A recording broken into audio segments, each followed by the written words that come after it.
it's Pastor John with day 3 of Sacred Invitations.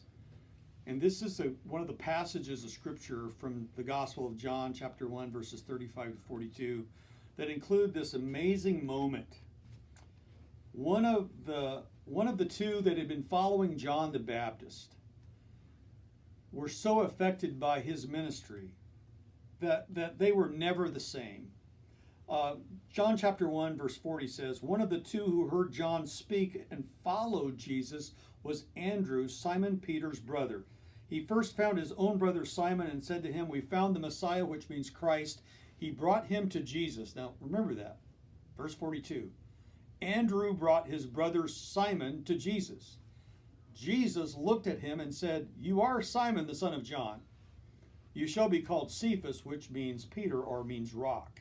I just love that moment where this relationship with Jesus brings a family member to Jesus, and Jesus gives him a new name and a new identity and a new future. Can you imagine what the New Testament would be like without Simon Peter, who preached and taught and wrote letters to the churches?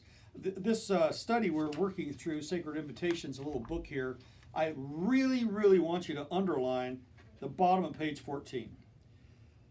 During the season of preparation, get to know Jesus. Open yourself up to him, to the Word, and to the community of faith as you walk toward Easter. I love the last phrase. If you really hunger to help unravel the brokenness in the culture around you, if you really hunger to help unravel the brokenness in the culture around you, get to know Jesus at a deeper level than you have known him up to now. Now, I'm just going to pause here a minute. Many of you talk to me and say, I'm frustrated by what I heard or what I saw. Is this the end of the world, the end of the age, and this happened and that happened? You send me emails and links to YouTube videos, and what do you think about that, Pastor John? And there's a lot of fear, and there's a lot of worry, and there's 18 different things to be afraid of all the time. But let me read it again. If you really hunger to help unravel the brokenness in the culture around you, get to know Jesus at a deeper level than you have known him up to now. The change in you will begin to change everything around you. I have here in my office something very special to me. It's a little cross my dad gave me. It says on the bottom of the cross, to John with love, Dad, August 10th, 1997, he spoke at a camp our church did. When my dad accepted Christ, his hatred for his brother ended. They reconciled. He led his brother to Jesus, his mom to Jesus, his sisters to Jesus, his dad to Jesus. And I was telling this story today to my friend Roberto at Denny's, and I met my new friend at Denny's named Stedman and told him that story.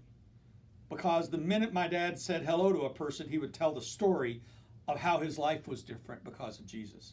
I challenge you somewhere this week, tell somebody that your life is different in some way because of Jesus Christ. Tell somebody your life is changing because of Jesus Christ. And draw a family member in, maybe even somebody you're distant to right now. This would be the season to reach out, make that phone call, begin that conversation, and remember, the change in you and your family will begin to change everything around you. The change in you because of Jesus will change your family and change you. I'll see you tomorrow.